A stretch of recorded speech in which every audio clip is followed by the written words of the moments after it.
기도드리겠습니다. 하나님 은혜를 감사합니다. 우리의 기도를 들으시고 우리의 찬양을 받으신 하나님 말씀 듣는 차례입니다. 주께서 함께하여 주옵시고 이 시간 하나님의 말씀이 저희들에게 풍성히 들려지는 시간 되게 하여 주옵시고 성령의 능력으로 우리의 귀를 열어 주옵소서.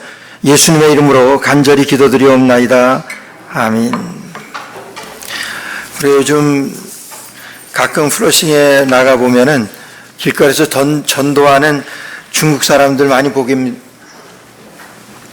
됩니다. 특별히 저쪽 그 메인스트리트 쪽에 가게 되면은 중국 사람들이 옷에다가 앞에 뒤로 큰 사인을 해서 주 예수를 믿어라 그리하면 너와 네 집이 구원을 얻으리라.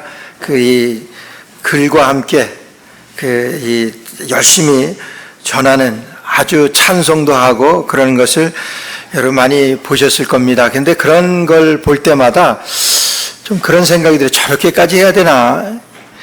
저렇게 해서 누가 예수님 믿겠다고 참 좀 저렇게 안 해도 될 텐데 하는 그런 안타까운 생각이 좀 듭니다. 저렇게 시끄럽게 안 하고 그렇게 안 해도 될 텐데. 그런데 여러분 그런 한편에서는 그런 생각이 또 들지요. 너는 저렇게 해도 못하잖아. 그런 생각이 들죠. 넌 저렇게 해도 못하잖아. 여러분 복음 전하는 것이 우리 그리스도인들에게는 주어진 굉장한 특권입니다. 천사도 흠모할 만한 그런 복음 전하는 일입니다. 그것을 우리에게 맡겨주셨습니다. 근데 그걸 안 하잖아요. 존 스토트라고 하는 그 영국의 그 목사님이 전도하지 않는 죄라고 하는 그 책에 보면은 이렇게 얘기합니다. 전도에 있어서 가장 큰 방해물은 다른 사람이 아닌 그리스도인이라 일컫는 사람들의 침묵이라 이렇게 말합니다. 우리가 복음 전하는 데 있어서 가장 큰 걸림돌은 그리스도인들이라 일컬음을 받는 사람들의 침묵이라고 하는 것입니다. 여러분 예수님께서는 우리에게 전도에 미련한 것으로 우리를 구원하시길 기뻐하셨다 그랬습니다. 전도에 미련한 것이라고 그랬어요. 여러분 우리가 예수님 믿으세요. 그러면 구원받습니다. 여러분 우리가 말을 해가지고 예수님을 믿습니까? 네, 믿는다고 하는 거예요. 그래서 그걸 전도에 미련한 것이라고 해요. 그런데 여러분 전도는 우리가 하는 것 같지만은 우리 주님이 우리에게 하게 하시고 우리는 그냥 복음을 전하고 예수님을 믿게 하는 것은 우리 주님이 믿게 하시는 것이라고 하는 거예요. 그래서 우리가 때를 얻든지 못 얻든지 너는 복음을 전하라 이렇게 말씀하세요. 여러분 그렇게 이제 존 스토트라고 하는 목사님이 영국이 지금 여러분 복음이 지지 않는 나라라고 하는 그런 칭호를 받았습니다. 해가 지지 않는 나라라고 하는 칭호도 들었지만은 선교사를 가장 많이 파송했던 그런 영국이었습니다. 거꾸로 말하면은 선교사를 가장 많이 파송할 때는 영국이 세계에서 해가 지지 않는 그런 나라였습니다. 근데 지금은요, 여러분 영국의 기독교 복음률이 영국 전체의 7%도 미치지 못한다 그럽니다. 여러분 그거는 기독교를 파송하는 그런 나라에서 이제는 선교사를 파송하는 그런 나라에서 선교사를 받아들여야만 하는 그런 나라로 바뀌었다고 하는 거예요. 여러분 그것이 영국이 당하고 있는 오늘날의 형편입니다. 허드슨 테일러나 윌리엄 캐리 같은 정말 그런 선교사를 파송했었던 그런 나라, 우리나라의 최초의 그 순교자였었던 여러분 토마스 목사님을 파송했던 그런 영국이에요.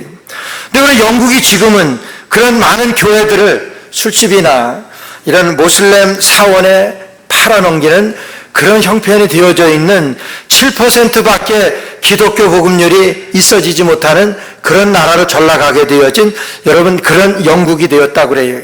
그럼 왜 그렇습니까? 그리스도인이라고 일컫는 사람들의 침묵 때문에 우리가 전도를 하지 아니하는 그런 죄를 지고 있기 때문에 그 나라가 그렇게 되어지는 거. 근데 그 나라만 그렇습니까? 어제 새벽 예배 끝나고도 우리 집사님이랑 아주 안타깝게 얘기했지만은 여러분 그것이 그런 영국의 그러한 모습들이 미국이 이렇게 닮아가고 우리 한국이 이렇게 닮아가고 있는 그런 상황이라고 하는 거예요. 여러분 1980년대 90년대만 해도 얼마나 우리나라가 왕성하게 복음을 전하고 세계 선교사를 파송하는 데 있어서 여러분 지금도 이 얘기는 하지만은 미국 다음이긴 하지만은 여러분 그런 때가 참 그립습니다. 정말 그리스도인이라고 일컫는 사람들의 복음을 전하지 아니하는 침묵하는 그런 죄 때문에 지금 그와 같은 많은 그리스도의 기독교의 복음률이 줄어들게 되고 정말 전도하는 사람들을 찾아보기 힘들 만큼 그렇게 어려워져 가고 있는 그런 상황에 처하게 되었다고 하는 거예요. 그런데 우리가 어떻게 담대히 복음을 전하느냐. 정말 그리스도인이라고 일컫는 사람들이 오늘날 침묵하는 그런 죄를 벗어나서 우리가 담대히 복음을 전해야 되는데 우리가 어떻게 담대히 복음을 전할 수가 있겠느냐 하는 거예요. 우리가 어떻게 담대히 복음을 전할 수가 있습니까? 여러분 첫째는 복음에 대한 확신이 있어야 됩니다. 복음에 대한 확신이 있어야 돼요. 오늘 12절 말씀 보니까 다른 이로서는 구원을 얻을 수 없나니 천하인간의 구원 얻을 만한 다른 이름을 우리에게 주신 일이 없음이니라 하였더라 그랬어요. 여러분 이 말씀은 잘 아시는 말씀입니다. 베드로와 요한이 이제 예루살렘 성전에 기도하러 올라가다가 매일마다 시간을 정해놓고 기도하는 기도 시간이 되어서 성전에 기도하러 올라가다가 성전 미문에 앉아있는 안진뱅이를 만났습니다. 그 안진뱅이를 보고 안진뱅이가 구걸할 때 베드로와 요한이 은과 금 나옵지만 내가 지금 구하는 것은 은과 금인 거 안다 이거예요. 은과 금 나오 그러나 우리는 은과 금 없습니다. 은과 금은 나에 없지만은 내게 있는 것으로 내게 주는데 곧 나사렛 예수 그리스도의 이름으로 일어나 걸어라 그랬어요.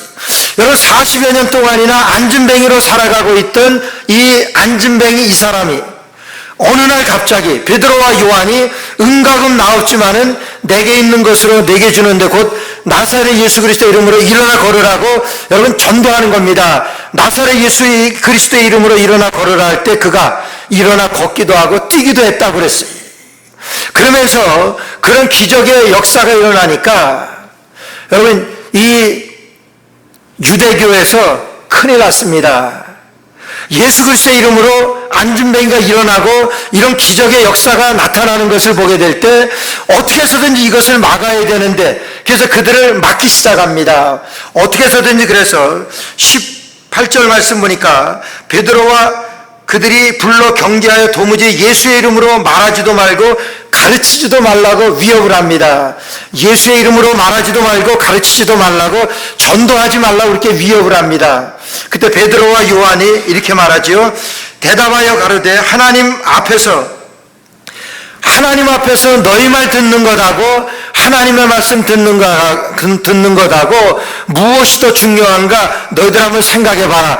그러고 복음을 전합니다. 여러분 유대교에 걸림돌이 된다고 생각을 해서 이제 기독교를 탄압하는데 정말 그 탄압하는 데 있어서 가장 유대교의 걸림돌이 되는 것이 베드로와 요한 예수님의 제자들입니다. 제자들이 담대하게 복음을 전하니까 복음을 전하지 못하게 합니다. 그러니까 이제 위협을 하는데 그 위협하는 것 앞에서 맞섭니다. 우리가 하나님 앞에서 너희 말 듣는 것이 옳은지 하나님의 말씀 듣는 것이 옳은지 너희들 한번 생각해봐라. 그러고 계속해서 복음을 전하는 베드로와 요한이에요. 왜 베드로와 요한이 처음서부터 이랬습니까? 이러지 못했습니다. 복음에 대한 확신이 들게 되니까 여러분 전도를 하게 되었던 것입니다. 그래서 오늘 12절 말씀 보니까 12절에 이렇게 말씀하시죠. 다른 이로서는 구원 얻을 수 없나니 천하 인간의 구원을 얻을 만한 다른 이름 우리에게 주신 일이 없음이니라 하였더라 그랬어요. 다른 이름을 구원 얻을 만한 다른 이름을 우리에게 주신 적이 없다 이렇게 말하면서 여러분 안진뱅이를 일으켰던 베드로와 요한입니다. 근데 이 베드로와 요한이 처음서부터 구원에 대한 그런 확신이 있었던 것이 아닙니다. 처음에 겁 많은 그리스도인이었어요. 다시 말해가지고 정말 예수님을 따라다니던 제자였지만은 복음을 말하지 못하는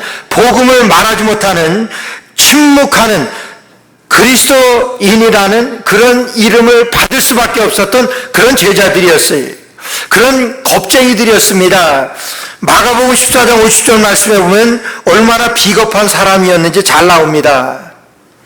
제자들이 다 예수를 버리고 도망하니라 그랬습니다. 예수님 십자가에 달려 돌아가시려고 할 때, 십자가에 달린다고 하실 때, 그런 핍박이 시작되어질 때 그들이 다 예수를 버리고 도망했다고 그랬어요. 그 도망가던 제자들이었습니다. 그런가 하면 그들은 예수님을 따라다니면서도 자기들만을 생각했습니다. 자기들의 이권을 생각하고 예수님을 생각하지 않았어요. 누가복음 22장 24절 말씀 보니까 또 그들 사이에 그중 누가 크냐는 다툼이 일어난지라. 여러분, 예수님을 따라다니면서 지금 예수님께서 십자가에 달려 돌아가실 것을 말씀하시니까 이제 그들 가운데서도 누가 크냐 하는 다툼이 일어났다고 그랬어요. 요한복음 13장에 보게 되면 예수님께서 최후의 만찬을 베푸시는 그 만찬석상에 그 제자들이 발을 씻는 일을 하지 않고 그 만찬석상에 임하게 되었어요. 여러분, 그 식탁에 임하게 되어질 때 그 풍습으로 인해서 그들이 발을 씻는 것이 첫째입니다. 그런데 발을 씻지 않고 만찬석상에 그들이 임하게 된 거예요. 왜 그러냐 하면 저희들이 그 자리에까지 오는 중에 노중에 다툼이 있었는지라 이렇게 말씀하세요. 그러니까 다툼이라고 하는 것은 내가 당신보다 더 높은데, 내가 당신보다 더 예수님을 잘 믿는데, 그렇게 하면서 다툼이 일어나서 발은 서로 씻겨줘야 되는 것인데 발을 씻겨주지 아니하고 그리고 만찬석상에 앉았습니다. 그때 예수님께서 이제 허리에 수건을 두르시고 대야에 물을 떠서 제자들의 발을 씻기셨던 그 사건을 압니다. 여러분, 그렇게 했던 것은 그들이 서로가 자기네들의 그러한 위신을 내세워서 내가 당신보다 더 크다 하는 그런 것들 때문에 그렇게 예수님 앞에 이르게 되었던 사건입니다. 그러니까 그들이 도무지 복음에 대해서는 상관없이 살던 사람들이 예수님의 제자였었지만은 복음을 증거한다? 아닙니다. 그리고 그들이 하나님의 일을 생각하는 것보다 사람의 일을 생각하고 예수님을 따랐던 사람들이, 마태복음 16장에 보게 되면은 예수님께서 이제 가이사랴 빌립보 지방에 이르게 될 때 제자들에게 묻습니다. 사람들이 나를 누구라 하느냐? 그러니까 거기에 여러분들 잘 아시는 대로 더러는 엘리야라고도 하고 더러는 세례 요한이 살아났다고도 하고 그렇습니다 이래요. 그럼 너희는 나를 누구라고 하느냐? 그렇게 물어볼 때 베드로가 나타나서, 오늘 이 베드로가 나와서 뭐라고 얘기하냐면 주는 그리스도시고 살아계신 하나님의 아들이십니다. 여러분, 100점 대답을 해요. 그러니까 예수님께서 칭찬하십니다. 바요나 시몬아, 내가 잘했다. 그것을 내게 알게 하시는 이는 하늘에 계신 하나님이시다. 하나님께서 너 그거 알게 하신 것이다. 이렇게 말씀하세요. 그러고 나서 예수님이 비로소 이제 십자가에 달려 돌아가실 그런 고난받으실 것을 말씀하시니까 베드로가 뭐라고 또 얘기하냐면, 예수님, 이런 일은 절대로 예수님에게 있어질 수가 없습니다. 아니, 있어서도 안 됩니다. 어떻게 예수님 십자가에 달려 돌아가십니까? 예수님이 누구신데 누가 감히 예수님을 십자가에 못 박게 해요? 안 됩니다. 그런 일이 있을 수도 없고 있어서도 안 됩니다. 그렇게 단호하게 말하잖아요. 근데 예수님께서 말씀하시죠. 사탄아, 내 뒤로 물러가라. 내가 나를 넘어지게 하는 것이다. 내가 나를 넘어지게 하는 것이구나. 그렇게 말씀하시면서 내가 하나님의 일을 생각하지 아니하고 사람의 일을 생각하는도다. 여러분, 사람의 일은 뭡니까? 예수님이 십자가에 달려 돌아가시면 안 되고, 예수님은 우리를 구원하셔야 되는, 예수님은 우리의 리더가 되셔야 되는, 왕이 되셔야 되는, 그것이 사람의 생각이에요. 우리 생각이죠. 제 생각입니다. 여러분, 그렇게 생각 안 하세요? 예수님이 죽은 자도 살리시고 좀 오병이의 기적도 행하시고 그러시는 예수님인데 십자가에 달려 돌아가신다? 이건 말도 안 됩니다. 예수님이 이런 일은 있을 수 없습니다. 사탄아, 내 뒤로 물러가라. 내가 하나님의 일을 생각하지 아니하고 사람의 일을 생각한다. 예수님께서 책망하셨습니다. 여러분, 하나님의 일은 무엇입니까? 하나님의 일은 예수님께서 십자가에 달려 못 박혀 돌아가시고 우리를 구원하시는 것이 하나님의 일이에요.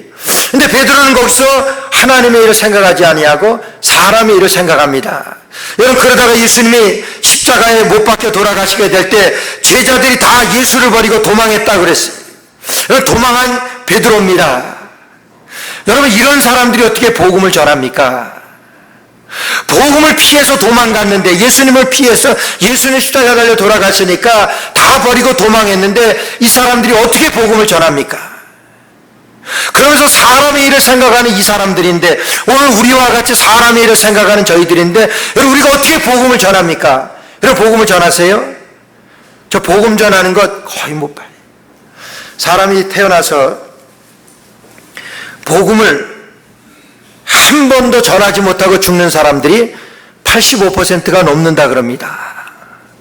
그러니까 예수님을 믿으세요 15%, 그렇게 전하고 죽는 사람이 15%가 안 되는 거예요. 그렇게 복음 전하는 것이 힘든 것이 아니라 복음 전하는 사람이 없는 것입니다. 그럼 왜 복음을 전하지 못하는 거예요? 복음에 대한 확신이 없으니까. 복음에 대한 확신이 없으니까.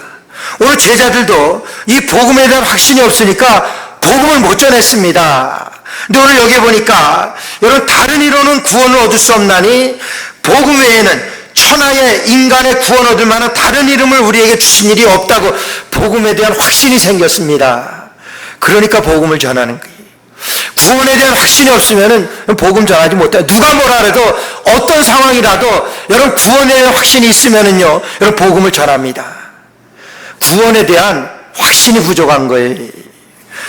제가 중학교 3학년 때 우리가 무슨 일이 있었냐면, 저희 때만 해도 이런 고3이 되어가지고 교회 나오는 것은 굉장히 눈치 보이는 일이었습니다. 뭐 장로님 자녀들부터 해서 중직자들 자녀들이 다 고3 되면은 1년간은 교회 나오지 말라고들 얘기해요. 그래서 저희 때만 해도 거의 그랬습니다. 대학 간 다음에, 좋은 대학 간 다음에 교회 나와도 충분하니까 그냥 1년 동안은 집에서 그냥 기도하고, 그러고 1년 지나고 좋은 대학 가고 교회 나오라는 것이 그냥 거의 상식적으로 되어 있어요. 그래서 고3만 되면은 교회 나오는 것이 정말 눈치 보이는 그런 시기입니다. 이건 지금은 더합니다. 그렇게 입시 지옥이라고 그러잖아요. 여러분, 그럴 때 저희 중3 때 우리 그 지역에서 굉장히 공부 잘하는 형이 있었어요. 심장섭이라고. 고3 올라갈 때 그 형이 예수님 믿고 교회 나오게 됐는데, 예수님 믿는데 공부를 굉장히 잘했어요. 보통 잘하는 정도가 아니라 전국 모의고사에서 1, 2등 하는 수재입니다. 그러니까 그 형은 뭐 우리가 지금 그 생각해도 어느 대학이든지, 세계 어느 대학이든지 거의 갈 수 있을 만큼 그런 실력 있는 형이에요. 그러니까 누구나가 인정하대. 근데 교회 와서 예수님을 믿었어요. 예수님 믿게. 그러면서 고3 올라가면서도 계속해서 교회 나오는 거예요. 굉장히 눈치 보일 텐데 계속 교회 나와요. 심장섭이라고. 옆에서 우리도 저 형이 좀 정말 예수 그리스도의 이름을 좀 높이려면은, 나타내려면은 정말 서울법대라도 나오고 뭐 이렇게 들어가고, 그러니까 예수 믿으니까 저렇게 공부 잘했구나 이렇게 해서 뭐 그럴 줄 알았는데, 이 형이 예수님을 영접하고 정말 그 다음부터는 거의 교회에서 살더라고요. 뭐 염려도 많이 하고 우려도 많이 하는데 그것에도 불구하고 전혀 개의치 않고 그 전도도 많이 하고 고3 돼서 뭐 그러는 거예요. 결국 우리가 생각하는 그런 명문대에 근처에도 못 가고 지방대 들어가서 그러고 졸업하고서. 근데 여러분, 지금까지도 예수 그리스도에 대해서 저는 그때 알았어요. 그때 몇 명은 대단한 충격을 받았습니다. 정말 누가 보더라도 앞에 장래가 그렇게 공부를 그렇게 잘하니까 그렇게 됐었는데, 그거 포기한 건 아니지요. 예수님을 영접하고 복음에 대한 확신이 생기니까 그 형 나름대로 그랬지. 그 형 나름대로 확신을 가지고 전도하고 정말 기쁨으로 신앙생활 하는데, 놀랐어요. 얼마나 복음을 전하는데.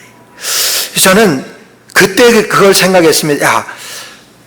복음에 대한 확신이 그것이구나. 여러분, 우리가 사람 생각할 때는 그거 뭐 중요합니까? 그냥 1년 하나 딱 1년 한번 눈 딱 감고 지나고서, 그리고 정말 사람들이 다 부러워하는 그런 대학에 가서 뭐 그러면은 거의 우리 한국에는 이게 정해져 있잖아요. 세상에서 말하는 출세의 길이라는 것이. 그럼 그게 그러냐 하는 거예요. 복음이 확신되니까, 복음에 확신이 있게 되니까 그렇게 달라지더라고요. 다는 아니겠지만은 이게 복음의 확신이에요. 베드로와 요한이 겁에 질려서 그렇게 벌벌 떨고 있다가, 여러분, 복음의 확신이 들게 되니까 너희 예수 믿으면 가만 안 두겠다, 그렇게 위협하며, 그렇게 유대교회는 그런 위협적으로, 정말 그런 위협적으로 그렇게 핍박을 하고 그러는데도, 내가 그 당시에는 예수님 그렇게 믿게 되면은 여러분 그런 핍박으로 인해서 죽게 되는, 순교하게 되는 그런 상황이에요. 그래서 유대교에 방해가 되면은, 그들에게 방해가 되면 가차없이 그러던 시기예요. 그래서 예수님 믿는 것을 쉬쉬하며 그렇게 되는 거예요. 그러던 시기입니다. 그러던 때에 예수님을 피해서 도망하던 그런 제자들이 뭐라 그러냐면, 내가 하나님 앞에서 너희들 말 듣는 것하고 하나님의 말씀 듣는 것하고 무엇이 더 중요한가 한번 생각해봐라. 담대히 복음을 외치는 거예요. 여러분, 이것이 복음에 대한 확신입니다. 정말 예수 그리스도에 대한 확신이라고 하는 거예요. 지난주에 우리 이 딸이 집에 오더니 좀 시무르게 해가지고, 우리 둘째 아들, 제 둘째 손주죠. 저슈아가 그 교회 예배 들어오지 못할 예배에 참석하지 말라고 그런 이 목사님한테 그런 얘기를 들었대. 그러니까 교회에서 주일학교에서 정학 처분을 받은 거예요. 1년 6개월 돼 너무나 예배하는 것을 방해하니까 이게 도저히 감당이 안 되는 거예요. 제가 좀 뜰더라고요. 그래도 그렇지 담임 목사 손주인데 어떻게 교회 나오지 말라 그러냐, 이게 아주 좀 그렇더라고요. 근데 너무 예배 방해되니까 그럴 수밖에 없는 거지. 이 유대교회 자기네들이 그렇게 이제까지 정말 신봉하고 그랬던 그 유대교회 방해가 되니까 죽이기도 하고, 절대로 예수 그리스도의 이름으로 18절 말씀에 도무지 예수의 이름으로 말하지도 말고 가르치지도 말라고 위협합니다. 근데 그 위협 앞에서도 당당하게 복음을 전하는 거예요. 내가 그리스도 예수 안에서 하나님 앞에서 너희 말 듣는 것하고 하나님의 말씀 듣는 것하고 어느 것이 더 중요한가 한번 판단해봐라. 여러분, 그렇게 말할 수 있어요. 복음의 확신이 있으니까 생명을 내걸고 복음을 증거하는 거예요. 그래서 우리 손주 요번 주에도 뭐라 그랬는지 한번 들어가라고, 끝까지 들어가라고 그렇게 얘기는 했는데 모르겠어요. 지금 우는 거 보니까 들어가지 못하고 지금 저 밖에서 기웃거리는 것 같은데, 여러분, 그게 방해가 되니까 유대인들은, 유대 종교 지도자들은 그럴 수밖에 없는 거예요.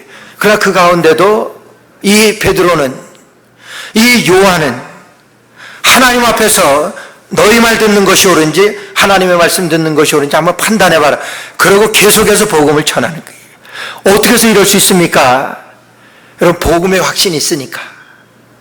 예수 그리스도 믿지 않으면 죽으니까, 너무 뜨거워서 정말 지금 어떤 상황이든지 어떤 경우에든지 예수님 믿지 않으면 죽게 되니까 그런 확신을 가지고 지금 복음을 전하는 거예요. 그런데요, 우리가 또 어떻게 이렇게 담대히 복음을 전하냐면 구원에 대한 확신이 있어야 됩니다. 두 번째는 변화된 모습이 있어야 됩니다. 복음을 전하려고 하면은 우리 가운데 변화된 모습이 있어야 돼요. 오늘 13절 말씀 보니까 13절에 저희가 베드로와 요한이 기탄 없이 말함을 보고 그 본래 학문 없는 범인으로 알았다가, 베드로와 요한이 어떤 사람이에요? 어부들 아니에요? 정말 무식한 사람들입니다. 그 당시에 가장 무식한 사람 중에 무식한 사람들이에요. 문교부 혜택을 전혀 받지 못했던 베드로와 요한입니다. 그렇다고 하는 것을, 예수님의 제자들이 다 무식하다고 하는 것을 이 유대 종교 지도자들이 다 아는 상황이에요. 근데 그들이 어떻게 하냐 하면은 지금 복음을 전하는데 가장 그 당시에 정치 지도자들, 또 이 종교 지도자들, 가장 많이 배웠다고 하는 그런 사람들에게 여러분 복음을 전해도 어떻게 전하냐면 13절에 기탄 없이 말함을 보고 그래요. 기탄 없이 복음을 전합니다. 두려움 없이 담대하게 복음을 전한다고 하는 거예요. 여러분 학교 근처에도 가지 못했던 사람들이 지금 나하고 상대하는 그 사람은 지금 보통 모든 최고의 학부에 그런 사람들에게 그리스도의 복음을 여러분 어떻게 전합니까? 담대히 전하는 거예요. 그럴 수 있습니까? 그런데요, 그들이 보세요. 학문 없는 범인으로 알았다가 이상히 여기며 또 그 전에 예수와 함께 있던 줄도 알고 여러분 이상히 여겼다고 하는 거예요. 그렇게 무식한 사람들로 알았었는데 이제까지 알아왔는데 저 사람들이 우리에게 말 한번 붙이기가 힘들 만큼 그래 무식한 사람들인데 담대하게 복음을 전합니다. 여러분 뭐예요? 변화된 증거예요. 변화됐습니다. 말 한마디 걸 수 없었던 그 사람들이 지금 담대하게 복음을 전해요. 여러분 변했습니다. 변한 사람들이. 두 번째로 그들이 변한 그 증거는요, 14절 말씀 보니까 또 병 나은 사람이 그들과 함께 섰는 것을 보고 힐난할 말을 없는지라. 여러분 병 나은 사람이라고 하는 것은 어려서부터 날 때부터 안진뱅이였던 사람이 지금 베드로와 요한을 통해서 안진뱅이들이 일어났습니다. 기적이 일어났죠. 변화가 일어났습니다. 근데 그 사람이 바로 옆에 있어요. 그러니까 담대히 복음을 전하는 거예요. 변화가 일어났습니다. 변화가 나타났습니다. 이 변화가 나타나는 우리에게 변화가 없으면요, 여러분 복음 못 전합니다. 여러분 변화받지 못하고 어떻게 복음을 전합니까? 변화받지 못하면은요, 여러분 복음 전할 수가 없습니다. 어떻게 복음을 전해요? 변화받지 못하는데. 지금 이 제자들도 변화받기 전에는 복음 전하지 못했어요. 그러나 변화받으니까 복음을 전하는 거예요. 세 번째로 그래서 우리가 복음을 전할 수 있는 것은 여러분 하나님의 지배를 받아야 됩니다. 하나님의 통치를 받아야 됩니다. 하나님의 통치를 받아야 된다고 하는 것은 여러분 우리가 변화될 수 있는 것은 하나님의 통치를 받을 수 있을 때, 하나님의 통치를 받을 때야만이 변화될 수 있는 거예요. 우리가 복음의 확신을 갖는 것, 복음의 확신을 가질 수 있는 것은 우리가 변화될 때야, 우리가 하나님의 통치를 받을 수 있을 때야만이 우리는요, 여러분 변화될 수가 있는 거예요. 우리가 하나님의 지배를 받지 못하면은 우리가 변화될 수 없습니다. 하나님의 지배를 받지 못한다고 하면, 성령의 통치를 받지 못한다고 하면은 우리에게 복음에 대한 확신이 있을 수가 없습니다. 그럼 중요한 것은 그분의 통치를 받는 거예요. 하나님의 통치를 받는 것이 중요합니다. 여러분 우리가 기독교가 다른 종교와 구분되는 것이 있습니다. 많지만은 그중에 한 가지는 우리 타 종교는요, 인간의 노력으로 자신을 선하게 만들고, 여러분 우리가 노력해서 우리가 구원에 얻을 수 있다고 하는 그것이 다른 종교들이에요. 그렇잖아요. 불교나 다른 종교에서는 내가 열심히 기도하고 내가 열심히 갖다 바치고 뭐 그렇게 해서 선한 일에서 구원받을 수 있다고 생각하는 것이 다른 종교들이에요. 우리 기독교는요, 여러분 종교가 아닙니다. 기독교는 종교가 아니에요. 정반대이기 때문에 우리 그렇게 해서 구원을 얻는 것이 아니라, 우리 기독교의 역사는 우리는 변화된 사람들이 하나님의 뜻대로 살아가는 것, 그렇게 해서 우리가 구원받는, 하나님의 뜻대로 우리가 하나님의 통치를 받고 우리가 구원받는 것, 이것이 우리 기독교예요. 그러니까 우리가 기독교가 다른 종교와 구분되는 것입니다. 인간의 노력으로 하나님을 찾는 것이 아니라 하나님이 찾아오셔서 우리 사람들을 변화시키는 것이 기독교라고 하는 거예요. 하나님이 변화시켜 주시는 것이 우리 기독교예요. 내가 변화되는 것이 아니라 하나님이 변화시켜 주셔서 우리가 구원받는 것이 우리 기독교라고 하는 거예요. 여러분 이 제자들이 자기들이 변화되었습니까? 아니잖아요. 오순절 성령의 역사로 오순절 마가의 다락방에서 성령이 임하시게 될 때 그들이 변화되었습니다. 그들이 한 것 있습니까? 없습니다. 그들이 하나님의 약속 붙들고 기도하다가 내가 아버지께서 너에게 주시기로 약속하신 것을 기다리라고 말씀하신 대로 그들이 기도하면서 기다리다가 저희들이 다 성령의 충만을 받고 그랬어요. 성령의 충만을 받고 뭐 했습니까? 여러분 변화된 거예요. 성령께서 그들을 변화시켜 주신 것입니다. 하나님이 그들을 변화시켜 주신 것입니다. 여러분 하나님이 우리를 변화시켜 주시지 않으면 복음의 확신을 가질 수가 없어요.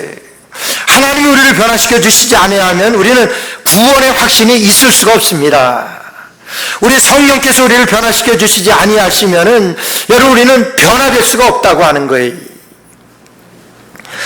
여러분 마틴 로이드 존스 목사님이라고 지금 영국의 아주 유명한 이 강의 설교가이시기도 하고 영성가이신 이 마틴 로이드 존스 목사님이 이렇게 말씀하세요. 여러분이 기독교를 통제하고 다스리는 것이 아니라 기독교가 여러분을 통제하고 여러분의 삶을 전체를 다스리는 것입니다. 여러분 이렇게 말해요.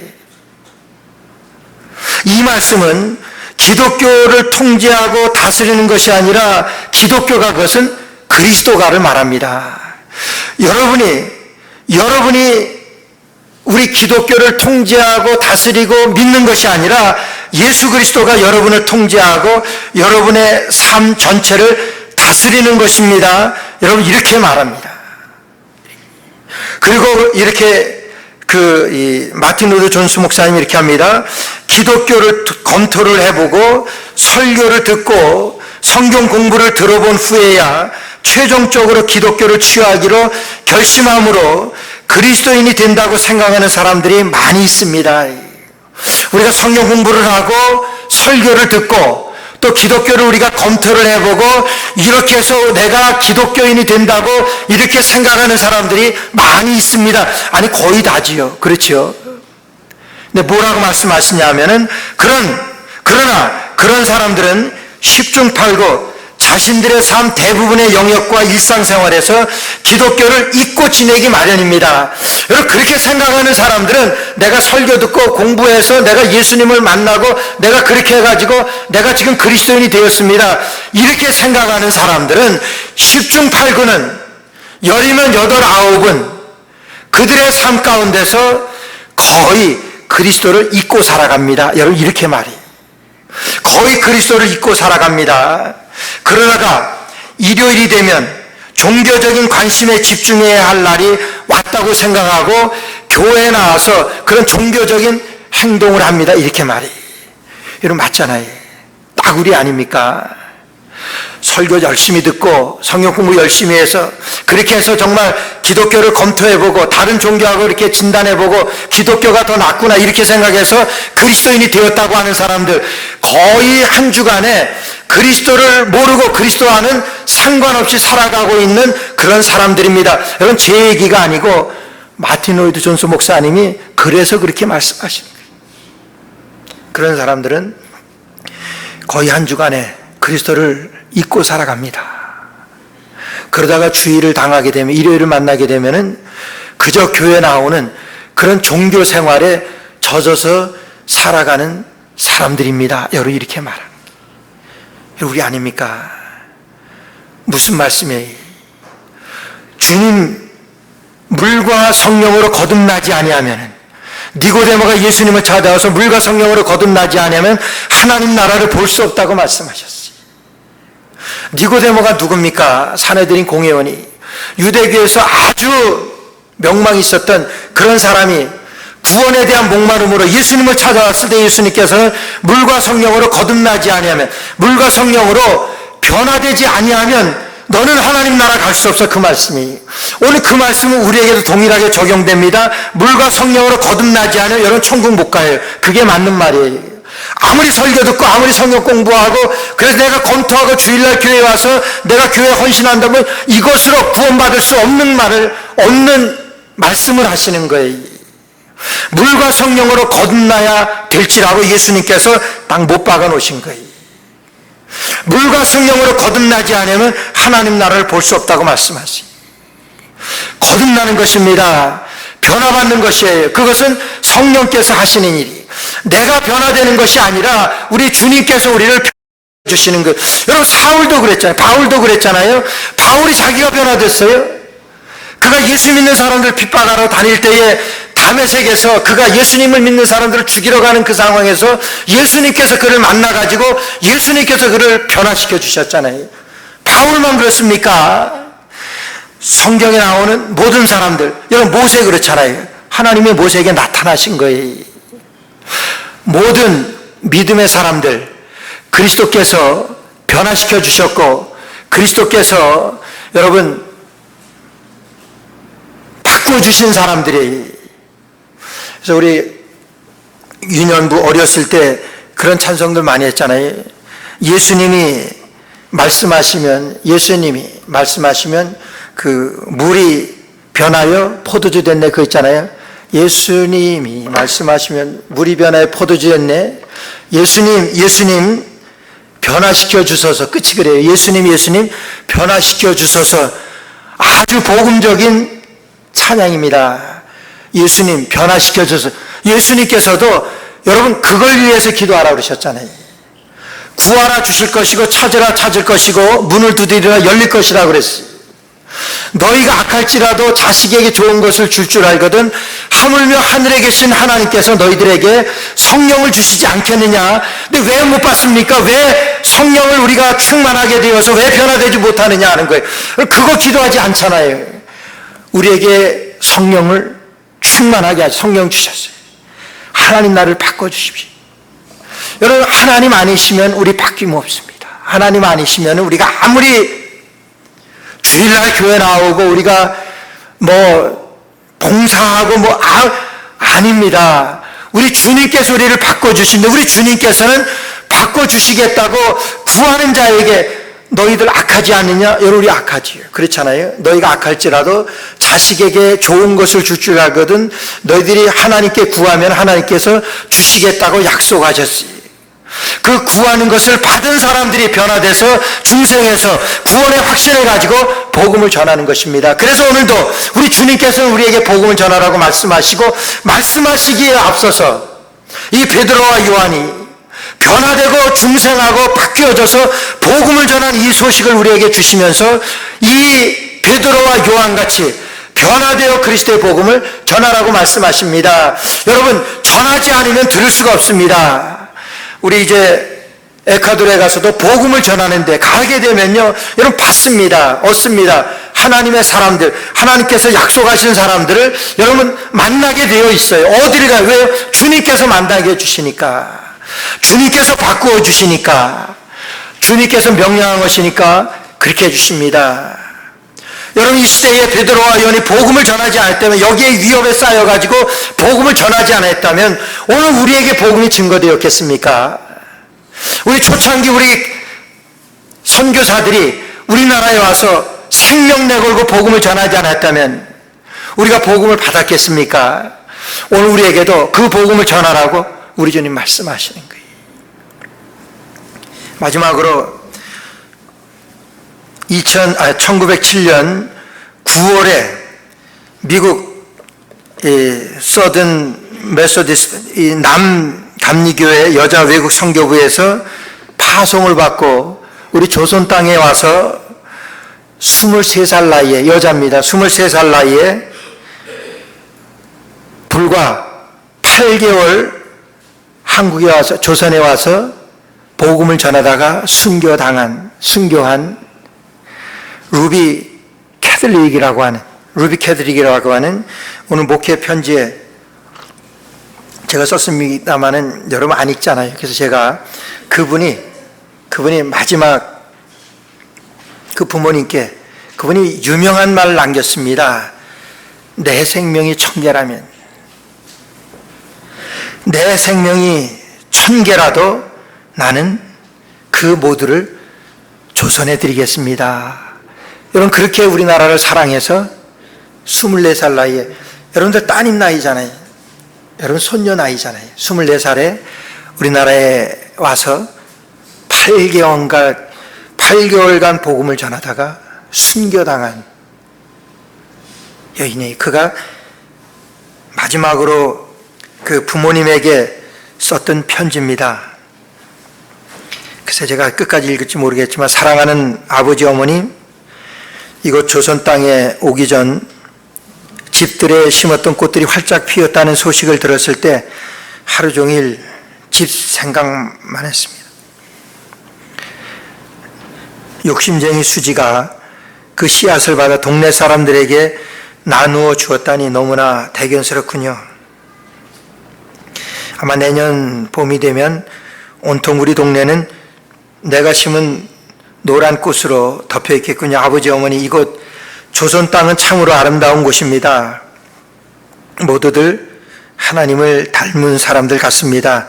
선한 마음과 복음에 대한 열정으로 보아 아마 몇십 년이 지나면 이곳은 예수님의 사랑이 넘치는 곳이 될 것 같습니다.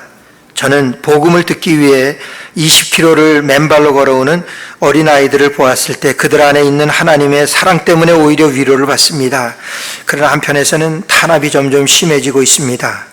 그저께는 예수님을 영접한 지 일주일도 안 되는 서너 명이 끌려가 순교했고 토마스 선교사와 제임스 선교사도 순교했습니다. 선교본부에서도 철수하라는 지시가 있었지만 대부분의 선교사들은 그들이 전도한 조선인들과 아직도 숨어서 예배를 드리고 있습니다.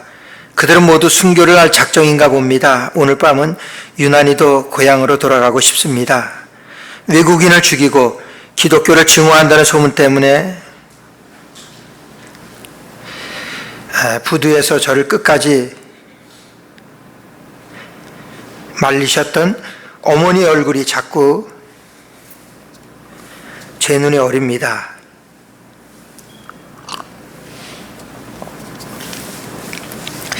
아버지, 어머니, 어쩌면 이 편지가 마지막일 수도 있습니다. 제가 이곳에 오기 전 뒷뜰에 심었던 한 알의 씨앗으로 이제 내년이면 온 동네가 꽃으로 가득하겠지요. 그리고 또 다른 씨앗을 만들어내겠지요. 저는 이곳에서 작은 씨앗이 되기로 결심했습니다. 제가 씨앗이 되어 이 땅에 묻히게 되었을 때 아마 하나님의 시간이 되면 조선 땅에는 많은 꽃들이 피고 그들도 여러 나라에서 씨앗이 될 것입니다. 저는 이 땅에 저의 심장을 묻겠습니다. 바로 이것은 조선을 향하는 저의 열정이 아니라 조선을 향한 하나님의 사랑인 것을 알게 되었습니다.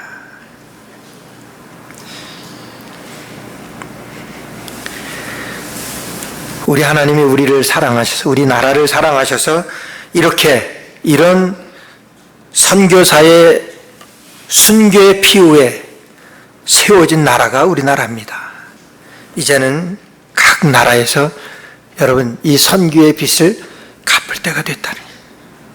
갚기 위해서 오늘도 우리 주님께서 우리를 변화시켜 주셔서 복음의 확신을 가지고 변화되어 복음을 전하는 저 여러분들이 돼야 되지 않겠습니까? 이 일을 위해서 우리 에콰도르로 또 오늘 밤에 단기 선교로 하나님 보내십니다. 또 안전을 위해서 우리 스페니시 목사님들과 또 이렇게 같이 같이 보내시게 되는데 정말 그들 가운데도 우리나라의 이런 선교사를 통해서 복음이 전해서 오늘날 이렇게 되었듯이 각 나라에서 우리가 씨앗이 되어질 때 이런 많은 열매로 우리가 오늘날 이와 같이 예수 믿고 이렇게 되었던 것과 같이 전도에 미련한 것으로 우리를 구원해서 우리 주님께서 이 세계 복음화의 일꾼으로 우리를 사용해 주시기를 주의 이름으로 간절히 축원합니다. 기도드리겠습니다. 하나님 은혜를 감사합니다. 복음을 위해서 우리를 이 땅에 세워주신 줄 믿습니다. 하나님, 주님 아니면은 우리가 복음에 대한 확신과 변화에 대한 확정을 기대할 수 없는, 가능치 아니한 것을 잘 압니다. 우리 주님께서, 성령께서 우리를 변화시켜 주셔서 복음에 대한 확신 가지고 변화에 대한 확증을 가지고 이 시대에 주님 원하시는 귀한 주님의 사역에 참여하는 저희 모든 심령들 되게 하여 주시옵소서. 예수님의 이름으로 간절히 기도드리옵나이다. 아멘. 네.